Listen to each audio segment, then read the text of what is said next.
Ya,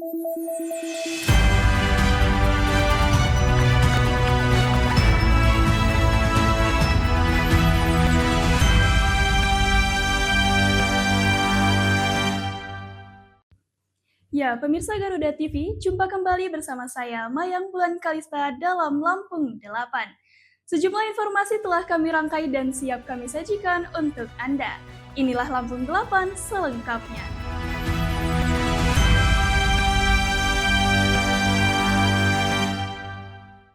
Pemerintah Provinsi Lampung mendorong hadirnya layanan taksi berbasis listrik. Taksi listrik disebut sebagai upaya menekan polusi sekaligus membangun ekosistem transportasi ramah lingkungan. Gubernur Lampung, Rahmat Mirzani Jausal mengatakan kebutuhan pelayanan transportasi di Bandar Lampung dan daerah sekitarnya terus meningkat. Pemerintah Provinsi Lampung mendorong hadirnya layanan taksi berbasis listrik. Taksi listrik disebut sebagai upaya menekan polusi sekaligus membangun ekosistem transportasi ramah lingkungan. Gubernur Lampung Rahmat Mirzani Jausal mengatakan kebutuhan pelayanan transportasi di Bandar Lampung dan daerah sekitarnya terus meningkat. Gubernur mengungkapkan saat ini kendaraan taksi di Lampung diperkirakan mencapai 4.000 unit, namun seluruhnya masih taksi konvensional. Lanjutnya, pemerintah akan berinovasi mengembangkan taksi online berbasis kendaraan listrik dengan tujuan bebas polusi dan mendukung energi hijau. Terkait stasiun pengisian kendaraan listrik umum (SPKLU), saat ini di Lampung telah tersedia 44 lokasi. Targetnya pada 2026 ini dibangun 101 SPKLU baik dari PLN maupun swasta. Sementara itu, Direktur Grand SM Denny mengatakan pihaknya saat ini masih melakukan riset terkait penentuan tarif di Lampung. Ia mengungkapkan saat ini Green SM belum beroperasi di Lampung. Jika terrealisasi, Bandar Lampung akan menjadi kota keempat yang meluncurkan layanan tersebut dan menjadi kota pertama di Pulau Sumatera. Pelayanan transportasi di Provinsi Lampung, terutama di Bandar Lampung dan daerah sekitarnya, aglomerasinya, kita ingin ke depan mengurangi tingkat polusi. Kita ingin ke depan agar lingkungan terjaga baik. Maka dari investor taksi hijau ya, taksi berbasis listrik itu dihadirkan di Provinsi Lampung. Itu masih dalam proses untuk riset terkait dengan proses Lampung. Jadi kami masih fokus pada persiapan pendaftaran registrasi secara legalitas taksi Green SM di Bandar Lampung. Ia menilai kehadiran taksi listrik berpotensi mendukung pariwisata dan perekonomian daerah. Menurut Febrizal, penggunaan kendaraan listrik membuat biaya operasional lebih murah dibandingkan kendaraan berbahan bakar fosil. Dari Bandar Lampung, Tim Liputan Garuda TV melaporkan. Gubernur Lampung, Rahmat Mirzani Jausal, memastikan mulai tahun 2026 ini, sekolah akan menerima bantuan operasional pendidikan daerah yang bersumber dari APBD sebagai pengganti uang komite yang dihapuskan. Kebijakan untuk mengurangi beban biaya pendidikan masyarakat ini, 500.000 per siswa per tahun untuk sekolah reguler dan 600.000 per siswa per tahun untuk sekolah unggul. Kepala Dinas Pendidikan dan Kebudayaan Provinsi Lampung, Thomas Amiriko, mengatakan kebijakan tersebut merupakan tindak lanjut dari arahan Gubernur Mirza untuk menekan penguatan pendidikan, khususnya yang selama ini dibebankan melalui uang komite sekolah. Thomas menjelaskan pihaknya telah berkoordinasi dengan Badan Pengelola Keuangan Aset Daerah. Anggaran BOPD tersebut direncanakan akan disalurkan per triwulan langsung ke rekening masing-masing sekolah. Adapun besaran bantuan yang dialokasikan yakni Rp500.000 per siswa per tahun untuk sekolah reguler, serta Rp600.000 per siswa per tahun untuk sekolah unggul. Dana tersebut diberikan untuk bisa digunakan sesuai kebutuhan masing-masing satuan pendidikan. Menurutnya, kebijakan ini merupakan bentuk komitmen Gubernur Mirza dalam membantu masyarakat meringankan biaya pendidikan, sekaligus memastikan sekolah tetap dapat menjalankan aktivitas pembelajaran dengan baik. Dari Bandar Lampung, Tim Liputan Garuda TV melaporkan. Kinerja Bank Lampung tahun 2025 sangat membanggakan, mencatat laba bersih 200 miliar lebih, tertinggi sepanjang sejarah dengan fee-based income layanan digital sebesar 38 miliar. Prestasi gemilang ini terungkap saat rapat koordinasi PT Bank Pembangunan Daerah Lampung di kantor pusat Bank Lampung, Senin 12 Januari 2026. Rapat koordinasi Rakor PT Bank Pembangunan Daerah Lampung dihadiri Gubernur Lampung Rahmat Mirzani Jausal, Komisaris Utama Bank Lampung M. Firsada, Ketua DPRD Ahmad Giri Akbar, Sekretaris Daerah Provinsi Lampung Marindo Kurniawan, serta seluruh Vice Presiden PT Bank Pembangunan Daerah Lampung, Kepala Cabang hingga Kepala Kantor Cabang, Pembantu Bank Lampung. Direktur Utama Bank Lampung, Indra Merviana, menyampaikan tahun 2025 menjadi fondasi transformasi Bank Lampung melalui perubahan visi menjadi bank unggul pilihan utama masyarakat. Pembentukan tim percepatan bisnis, layanan, budaya, dan struktur organisasi, serta penerapan nilai budaya kerja sipil, sinergi, integritas, profesional, inovatif, loyal. Dari sisi kinerja, Indra melaporkan laba bersih Bank Lampung tahun 2025 mencapai 200 miliar lebih, tertinggi sepanjang sejarah dengan fee-based income layanan digital sebesar 38 miliar rupiah. Hanya saja penyaluran kredit belum sepenuhnya mencapai target, terutama akibat keterlambatan realisasi pinjaman daerah. Ke depan, Bank Lampung akan menggeser fokus bisnis dari kredit konsumtif ASN ke kredit produktif dan komersial, khususnya UMKM. Tahun 2026, Bank Lampung menargetkan pertumbuhan kredit sebesar 8,5%, dana pihak ketiga 7,69%, dan laba 9,43% atau sekitar 225 miliar dengan fokus sektor pertanian, ketahanan pangan, kehutanan sosial, dan konstruksi dan digitalisasi layanan. Sinergi kelompok usaha bank dengan Bank Jatim akan dimaksimalkan, termasuk penguatan sumber daya manusia, likuiditas, teknologi informasi, dan keamanan cyber. Gubernur Mirza meminta Bank Lampung menyiapkan peta jalan penyaluran kredit produktif yang selaras dengan program prioritas pemerintah daerah, memperkuat digitalisasi layanan hingga ke desa, serta memastikan kinerja bank ke depan tidak hanya tercermin dalam laporan keuangan, tetapi juga dirasakan langsung oleh masyarakat Lampung.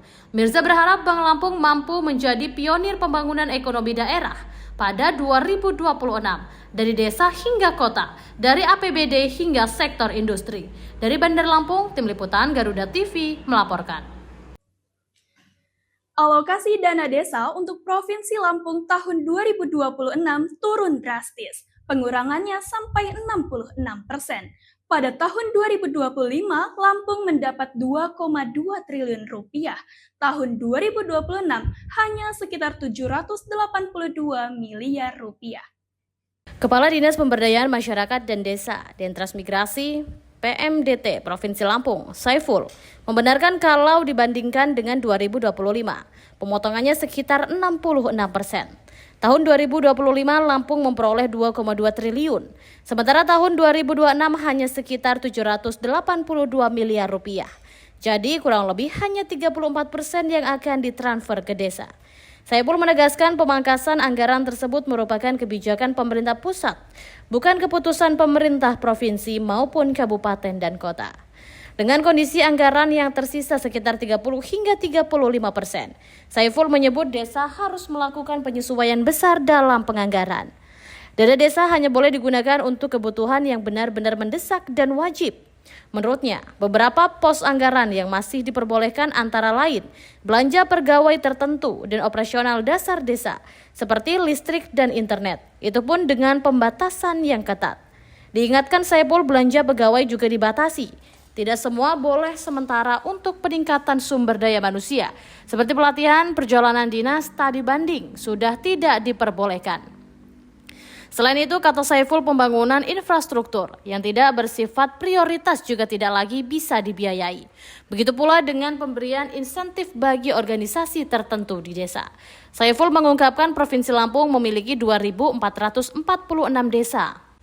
Besaran pemangkasan desa tidak sama persis di setiap desa karena ditentukan oleh berbagai variabel seperti jumlah penduduk dan luas wilayah. Dari Bandar Lampung, Tim Liputan Garuda TV melaporkan.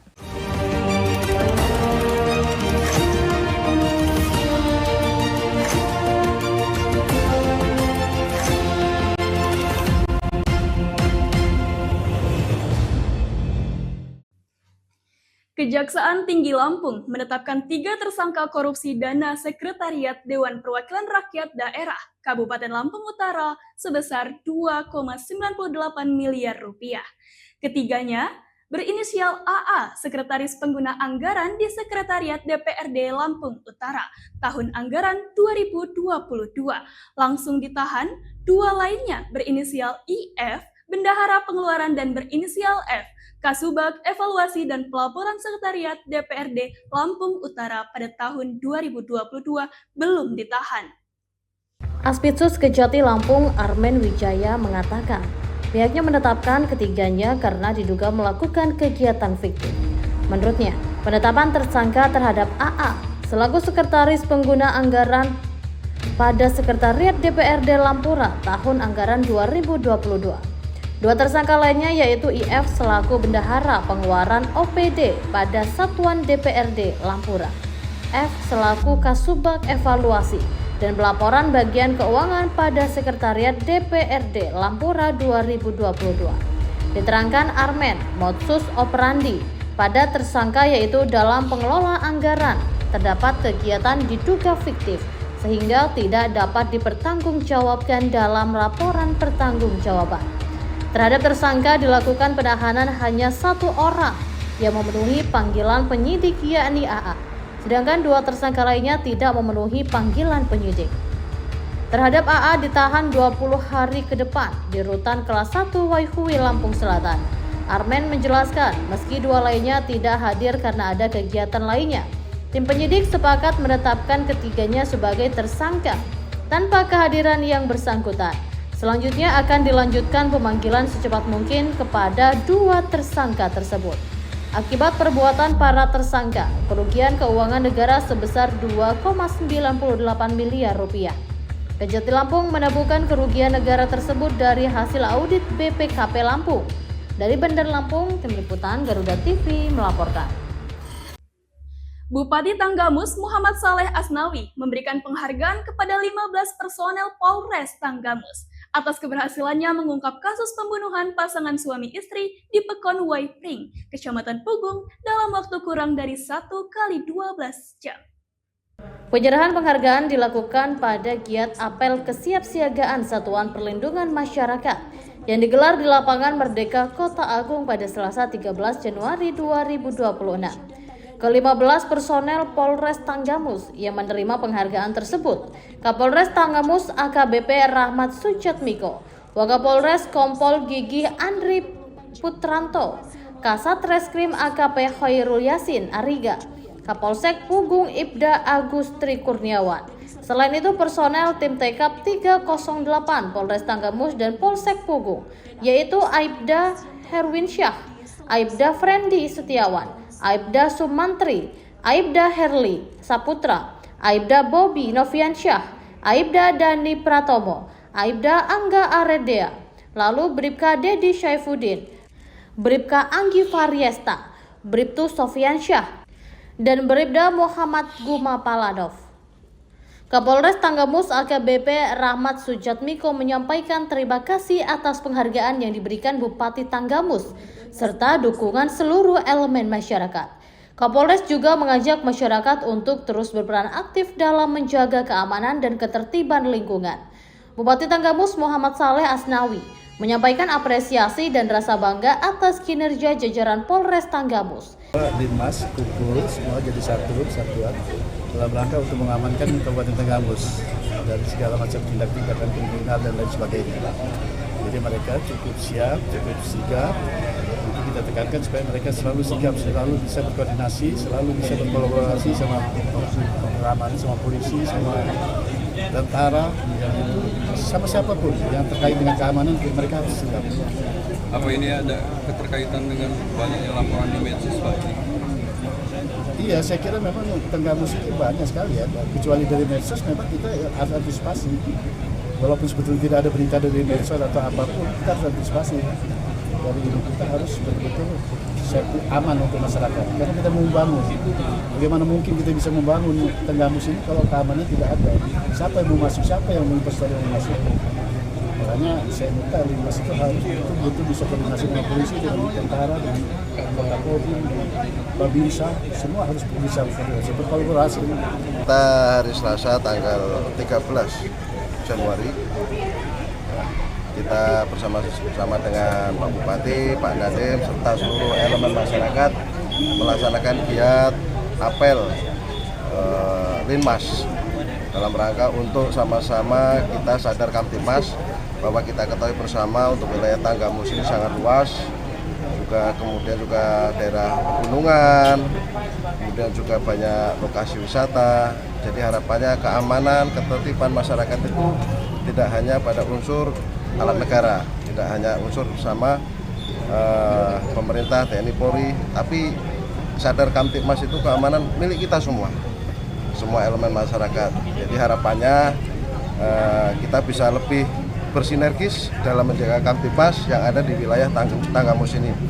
Kemudian juga mudah-mudahan juga ke depan kita lebih aman. Ini juga mau menjelang kegiatan puasa, kegiatan Idul Fitri.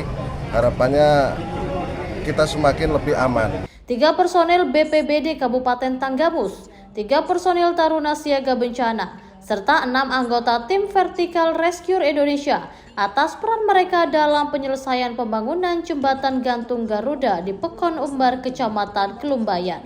Dari Tanggamus, Tim Liputan Garuda TV, Hardi melaporkan.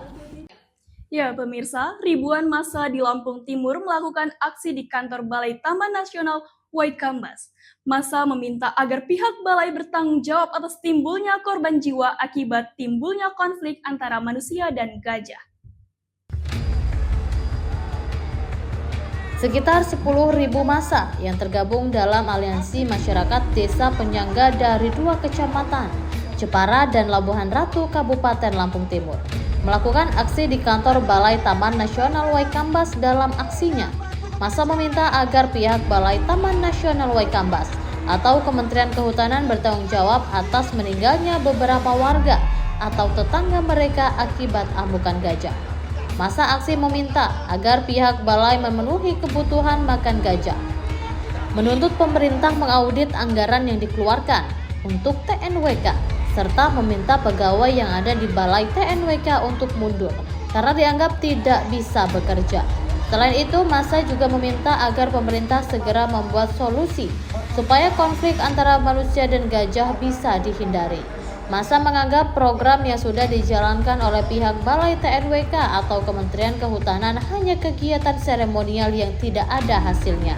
Bisa kita saksikan di belakang kita ada orasi kawan-kawan, kita bawa 2.000 massa, itu bukan karena tiada alasan. Jadi kami menuntut dan selama ini kita dirusak namanya, bahkan nyawa kepala desa kemarin meninggal dunia gara-gara diinjak gajah.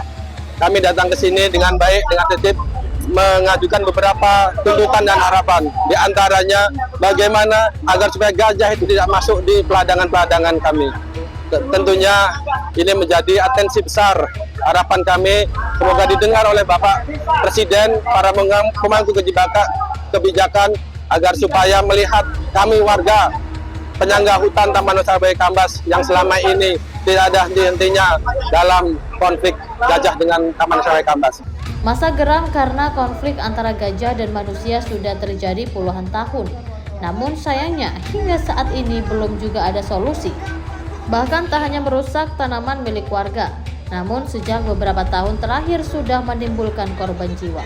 Warga menganggap gajah keluar lantaran stok makanan di Taman Nasional Waikambas tidak bisa memenuhi kebutuhan makanan gajah. Dari Lampung Timur, Tim Liputan Garuda TV, Rizwan melaporkan. Pemerintah Provinsi Lampung bersama Badan Pengawasan Keuangan dan Pembangunan Perwakilan Lampung menyepakati penguatan pengawasan strategis sektor infrastruktur pada tahun 2026. Ini dilakukan untuk mendorong pertumbuhan ekonomi daerah yang lebih progresif dan berkelanjutan. Pemerintah Provinsi Lampung bersama Badan Pengawasan Keuangan dan Pembangunan Perwakilan Lampung menyepakati penguatan pengawasan strategis sektor infrastruktur pada tahun 2026. Ini dilakukan untuk mendorong pertumbuhan ekonomi daerah yang lebih progresif dan berkelanjutan. Hal itu disepakati dalam pertemuan Kepala Perwakilan BPKP Lampung, Agus Setiawan, dengan Sekretaris Daerah Provinsi Lampung, Marindo Kurniawan, pada Selasa 13 Januari 2026. Kepala Perwakilan BPKP Lampung, Agus Setiawan menjelaskan, pertemuan tersebut sekaligus menjadi forum penyampaian WRAP UP hasil pengawasan BPKP selama 6 bulan terakhir. Dari berbagai topik pengawasan, BPKP menyoroti isu yang paling relevan dengan fokus pembangunan pemerintah Provinsi Lampung, yakni infrastruktur serta ketahanan pangan di sektor pertanian dan dampaknya terhadap perekonomian daerah. BPKP juga menuangkan sejumlah rekomendasi strategis dalam laporan pengawasan yang mencakup penguatan sektor hulu pertanian, pengelolaan dan akses pasar, hasil panen, serta hilirisasi pembiayaan dan praktik tata kelola di lingkungan pemerintah daerah. Sekda Provinsi Lampung Marindo Kurniawan mengatakan, pengawasan yang efektif dan berbasis rekomendasi strategis sangat dibutuhkan agar program pembangunan berjalan tepat sasaran, efisien, serta memberikan dampak nyata bagi perekonomian Lampung. Dari Bandar Lampung, Tim Liputan Garuda TV melaporkan. Di tengah perubahan dan dinamika bangsa, ada isu yang memerlukan sebuah solusi. Bersama narasumber terpercaya, mengulas topik terkini untuk negeri. Terkait dengan RUU perampasan aset yang Live dari Sarinah dan Menara Garuda. Indonesia Kita, Senin sampai Jumat pukul 7 malam hanya di Garuda TV. Wali Kota Metro, Bambang Iman Santoso, mengaku sangat menghormati hukum dan akan melihat proses hukum selanjutnya atas laporan pekerja tenaga harian lepas di lingkungan Pemkot Metro. Wali Kota Bambang berjanji akan memberikan keterangan apa adanya jika saatnya nanti aparat penegak hukum memerlukannya. Pak, katanya untuk membela kita mana Pak? Sampai Jakarta, sampai sini sama aja Pak, kami tetap dirumahkan. Sekarang, saya mohon Pak, keluar Pak, temuin kami tidak akan anarkis Pak. Kami aksi ini secara damai, kami hanya meluangkan apa yang kami rasakan. Tolonglah Pak, nggak selamanya Pak, ada orang yang benar-benar menimbangkan pekerjaannya di sini Pak, yang mengharapkan gaji ini Pak, yang mengharapkan pekerjaan ini Pak. Menurut Wali Kota Bambang, jika sudah menjadi suatu laporan, dirinya tentu sangat menghormati hukum, sehingga pada saatnya harus memberi keterangan. Dia memastikan akan memberi keterangan apa adanya. Pernyataan Wali Kota tersebut menanggapi adanya laporan polisi nomor LP B17I 2026 SPKT Polres Metro Polda Lampung tertanggal 12 Januari 2026. Pelapor berinisial PD warga Metro dengan saksi-saksi warga Sukadana, Lampung Timur, dan IA warga Trimujo, Lampung Tengah yang mewakili Forum Keluarga Honorer Kota Metro. Mereka melaporkan Wali Kota Metro Bambang Iman Santoso atas dugaan tindak pidana penipuan atau perbuatan curang serta dugaan pelanggaran Undang-Undang Nomor 1 Tahun 2023 tentang KUHP sebagaimana dimaksud dalam pasal 492 Undang-Undang Nomor 1 2023. Dalam laporannya, pelapor menerangkan bahwa Wali Kota Metro Bambang Iman Santoso diduga melakukan penipuan dengan cara menjanjikan tidak akan merumahkan korban beserta tenaga harian lepas lainnya. Janji tersebut dituang dalam surat tanda terima berita acara penyerahan tuntutan pada Selasa 16 September 2025 sekitar pukul 13.00 waktu Indonesia bagian Barat di kantor pemerintah Kota Metro. Surat tersebut diketahui ditandatangani oleh Wali Kota Metro, Wakil Wali Kota, serta Ketua DPRD Kota Metro. Namun pada 31 Desember 2025, sekitar pukul 15.00 waktu Indonesia Barat, korban bersama tenaga harian lepas lainnya menerima informasi melalui masing-masing kepala dinas bahwa apabila hingga pukul 16.00 waktu Indonesia Barat, surat keputusan kontrak tidak ditandatangani oleh Wali Kota, maka kontrak mereka tidak akan diperpanjang. Atas peristiwa tersebut, pelapor menempuh jalur hukum dengan melaporkan dugaan penipuan ke Polres Metro guna memperoleh kepastian hukum. Dari Kota Metro, Tim Liputan Garuda TV melaporkan. Bupati Lampung Utara, Hamartoni Ahadis, bersama 6 bupati dan 3 wali kota se-Indonesia akan menerima trofi Abiyakta PWI Pusat pada puncak Hari Pers Nasional 2026 nanti. Hamartoni lolos setelah paparan proposalnya, tarian tradisi Cangget Baha sebagai sarana pertemuan muda-mudi di bawah sinar bulan purnama, mampu meyakinkan Dewan Juri Anugerah Kebudayaan PWI Pusat pada Jumat 9 Januari 2026. Sebanyak 10 kepala daerah yang terdiri dari 3 wali kota dan 7 bupati berhasil mempertahankan proposal kebudayaan masing-masing di hadapan Dewan Juri Anugerah Kebudayaan PWI Pusat. Mereka berhak menerima trofi Abiyakta pada puncak peringatan Hari Pers Nasional 2026 di Banten pada 9 Februari 2026 mendatang. Direktur Anugerah Seni dan Kebudayaan PWI Pusat Yusuf Susulo Hartono menjelaskan ke 10 kepala daerah itu, Bupati Lampung Utara Lampung Hamartoni Ahadis, lalu Wali Kota Malang Wahyu Hidayat, Bupati Temanggung Agus Setiawan, Wali Kota Mataram Mohan Roliskana, Wali Kota Samarinda Andi Harun, Bupati Manggarai Haribertus Geradus Lajunabit, Bupati Blora Arif Rohman, Bupati Labuhan Batu Maya Hasmita, Bupati Padang Pariaman John Kennedy Aziz, dan Bupati Manokwari Papua Barat Hermus Indo. Bupati Lampung Utara Hamartoni lolos setelah mampu meyakini tim juri dengan menampilkan tarian tradisi Cangget Baha sebagai sarana pertemuan muda-mudi di bawah sinar bulan purnama. Bahkan Bupati Hamartoni tampil memukau saat mempresentasikan kebudayaan adat budaya lokal Cangget Baha. Presentasi yang berlangsung selama 1 jam tersebut merupakan bagian dari rangkaian penilaian kebudayaan dalam rangka memperingati Hari Pers Nasional 2026. Bupati Hamartoni mempresentasikan langsung di hadapan Dewan Juri, diantaranya budayawan ternama Sujiwo Tejo dan akademisi dari Institut Kesenian Jakarta, Nungki Kusumastuti.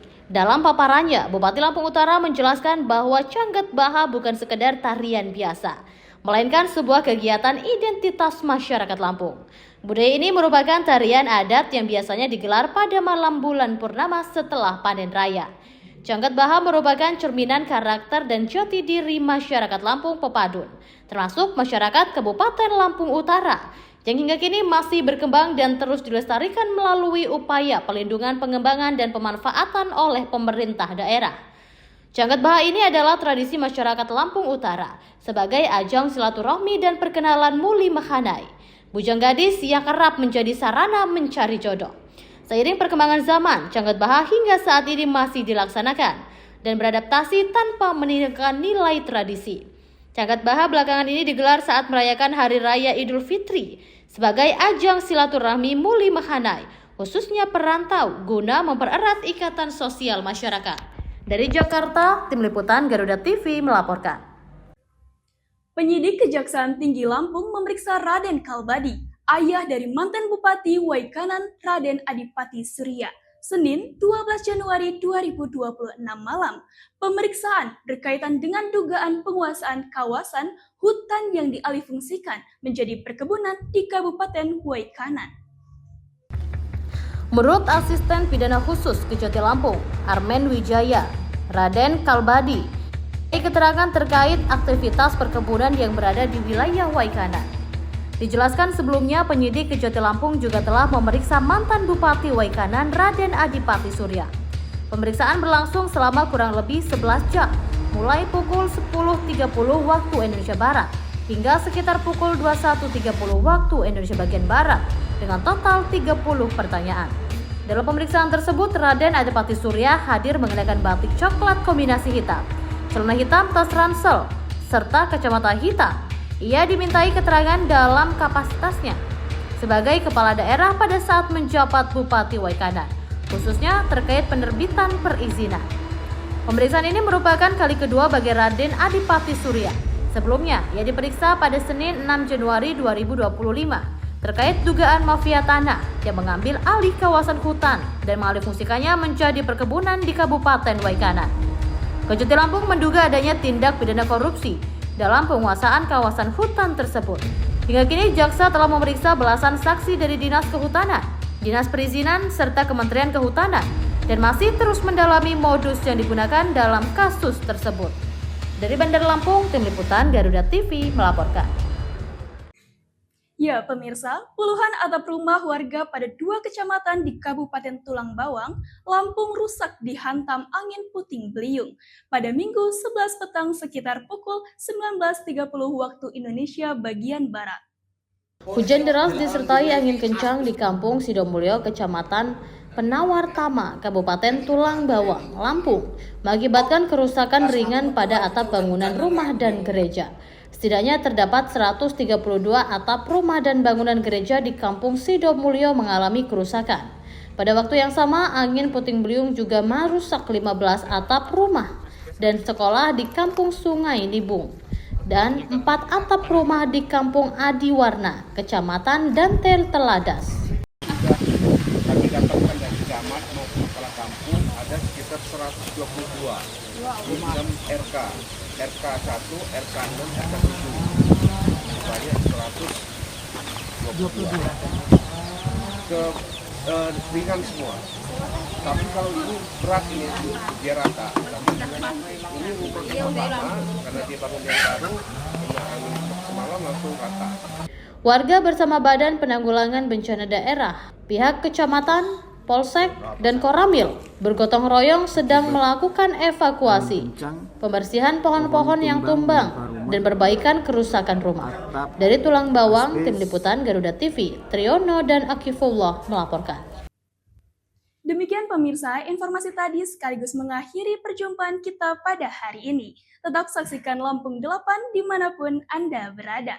Saya, Mayang Bulan Kalista, beserta kru dan jajaran yang bertugas pamit undur diri. Sekian, sampai jumpa.